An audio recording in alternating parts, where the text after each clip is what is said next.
have made our way to Dubois, Wyoming. And one of the fun parts about road trips is the spontaneity and seeing where the trip takes you. It wasn't on our original itinerary this summer, but after we wrapped up our last stop and we were like, okay, we want to experience the 4th of July. The kids love parades, they love fireworks, they love that whole experience, and that's something that they've had in the past in Alpine, Arizona. And so we really wanted to do that again for them. So we found our way to Dubois. It's an amazing small town. It's got that real classic American town feel.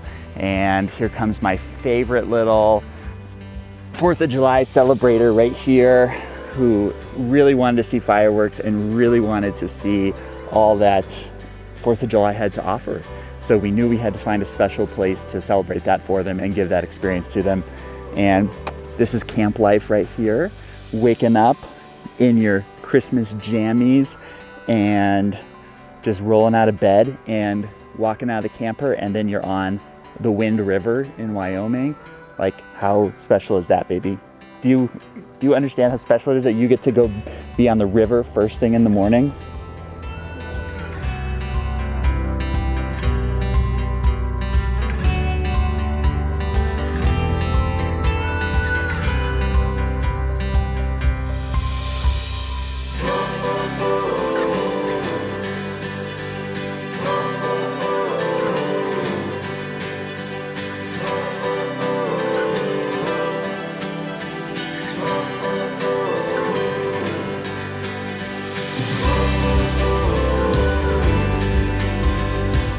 So we are at the 4th of July parade in Dubois, Wyoming, and it is a town of 900 people, but it is swelled with people from everywhere to experience the 4th of July here.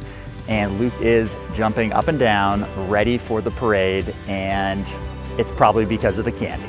They are going to be throwing out candy, and he is already in the zone for that and ready to scoop up all the candy that the parade goers have to offer.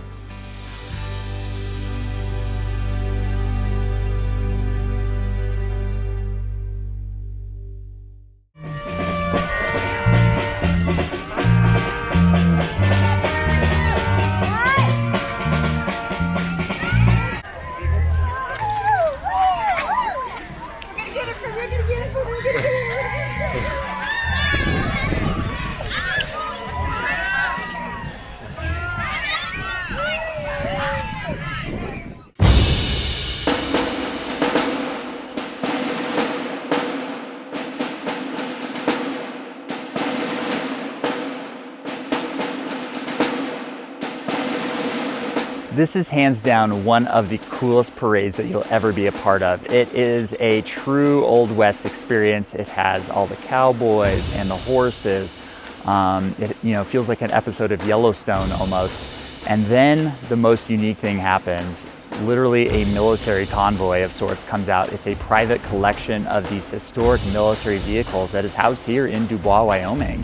And I've never seen something like that up close. The power, the size, the scale, literally the earth shakes when these things are driving by.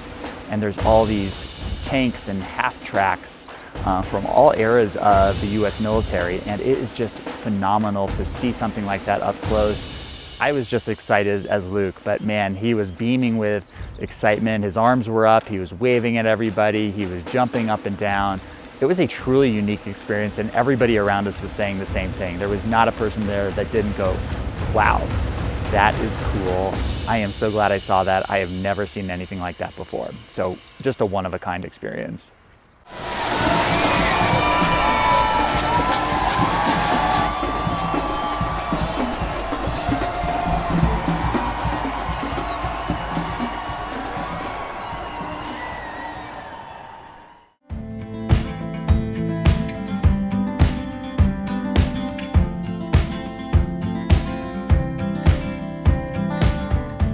Seeing the military vehicles in the parade was such a hit and such a special moment, but afterwards we were going to go to dinner and we happened to see them setting up the area where they store all the vehicles, and they were staging them to park them, and we were like, okay, let's just walk over there and get a closer look.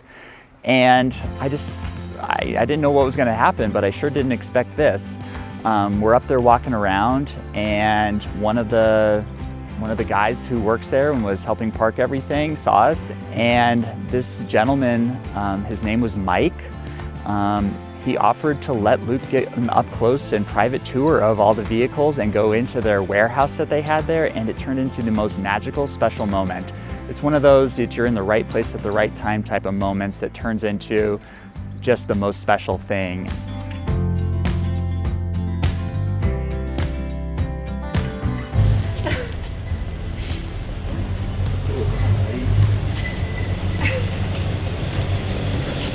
You want to touch it? Hop in, buddy? Yeah. He's gonna get in. Wow. This is what you would have to learn how to fly.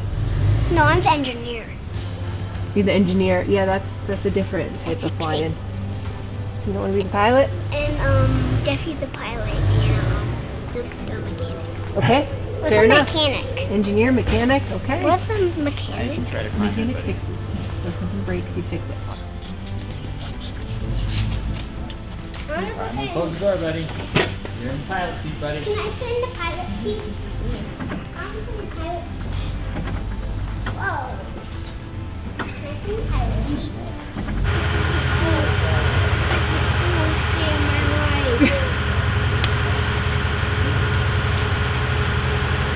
Luke will always tell you how he feels. He is honest. If he loves something, he will tell you, and if he does not like something, he will tell you. And in that moment, in that cockpit, climbing out of there, he said, best day ever. And you know he meant it. Like, that was important to him. That was special to him. We were just in the right place at the right time, but it was where we were supposed to be, to give Luke that experience, to let him have that lifelong memory. And I know that's gonna impact him forever in whatever way he holds that memory, whether it turns into something bigger for him with an interest in a career of his, or if it's just a special moment that he always remembers. When I was a kid, I got to do this.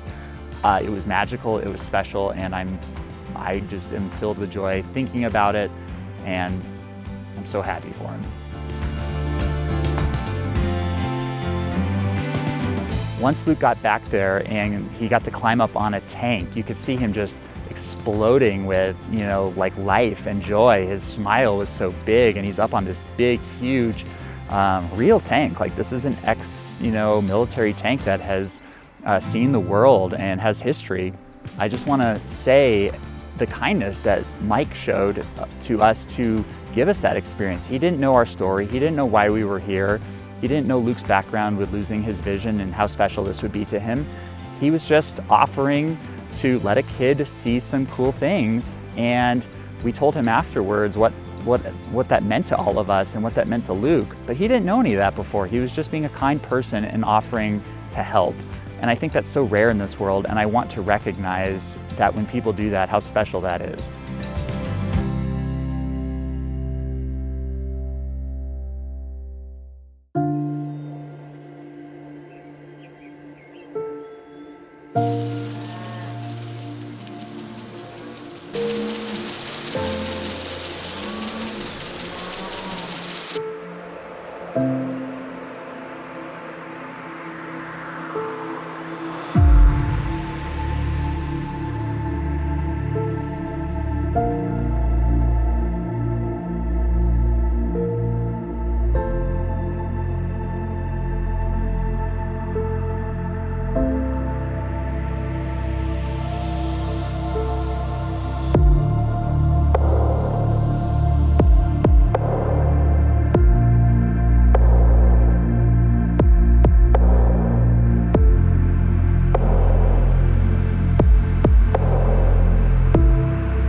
You should go see the weapons board. Stop it and just take a picture. We're looking at vehicles here like tow trucks, so they need Broadway and Axle, they have all kinds of engines. Oh, that thing right It there. has 4 machine guns. That thing right there doesn't have the field. This thing took off and turns goes all the way around. This thing doesn't have the field and stuff in it anymore. And watch your 6 are both extremely Probably wouldn't. It's in the museum. right here. Begins to clear out here in December. You couldn't even begin to comprehend this place in a week or month. You know, all the equipment and different versions of everything. It's overwhelming, really, what it is.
Just tickled, and I might have it on. if you ever want the Kiowa Black Leggings to come up and do a ceremony, Show they're all this, Jeff. veterans wearing their Kiowa Jeff. regalia. And, Oh, that was pretty cool. I agree. Yeah, You know those lyrics are in ACDC stuff. So, I know.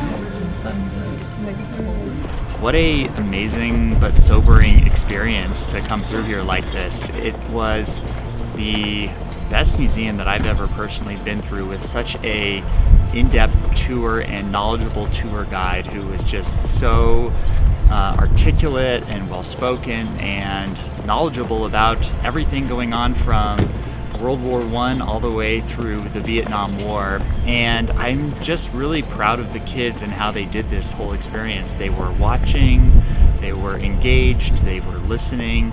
It wasn't just about how cool the machines were, or you know, how big and special something was to them. They were really listening and soaking it all up. And just a really proud moment as a parent to see that level of maturity from them in a special place like this, where you're talking about a lot of big, deep subjects. Even Tyler, who she's 7 years old, she was listening and taking, you know, she was there, she was participating in all of it. But Luke really was very engaged with everything and wanted to hear what was going on, wanted to learn about stuff. And then he was even teaching me about things that he had seen somebody else talking about earlier on, like how the mines won't stick to the wood, and that's why they put the wood on there. And he was just really engaged with it. So it was just a really, really amazing experience. And then, you know, at the end, I'm, you know, kind of starting to reflect on all of it, and Luke wanted to go back for some more pictures. He has his phone out, and that's become a big thing for him on this trip, is taking pictures of the things that mean a lot to him. And he really cares about getting these pictures. He loves to go back and look at all the pictures of things he's taken, and it's really, it's sad is the only word I can use when I see it, because I see how much it means to him to see these things, and how much he cares about it, and how much he wants to remember these things. It's just hard. It's just really hard to see it, and I'm hoping that these are lifelong memories for him, and he is making these deeply imprinted visual memories for him. But man, it's just heartbreaking when you think about a reality where he couldn't be able to see these things, because you know how much it matters to him and how much he's soaking this all up. So I'm just leaving here a little bit, you know, on an emotional note. Having seen the way he was, you know, so engaged with all the imagery and wanting to take all the pictures. But that's why we're here. There's going to be ups and downs, and there's going to be high moments of enjoyment, and then there's going to be the lower moments of just the reality of the situation, and that's one of them right now. But I'm going to take that and turn it into motivation and action, and really keep after it. And we're going to find a cure for this, and That's all I can say.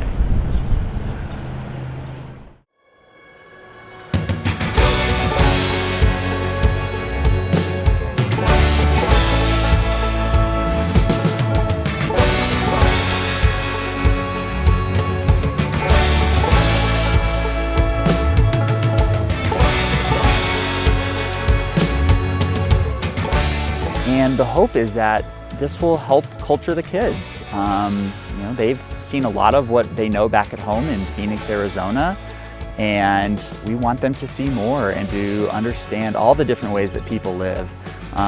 Whether it's in a big city or a real small town like Dubois, Wyoming, 900 people, the small town feel, the farming communities, and each place really has a different culture and a different mindset behind it. And I think it's really important to see those things and understand those things, whether it's something that they end up liking or not down the road, and how they want to live is their choice. But they have to see those things to even just appreciate it as a citizen of our country, because we are a diverse country. There are so many different types of people, types of communities, and you have to see everything to appreciate it so that you can help make a better country, help work with your neighbors, whether it's your neighbor down the street or your neighbor across the country. We are all in this thing called the United States together.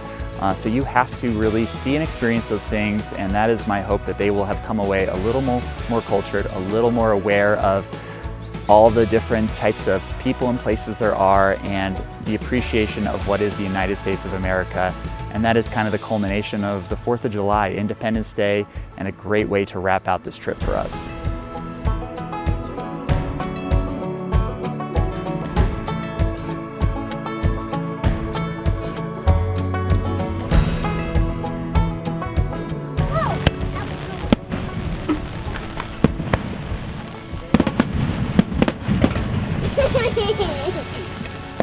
I see where you're launching them! Right on that hill there. Take it off. Wow, that was a big one. That was a boomer.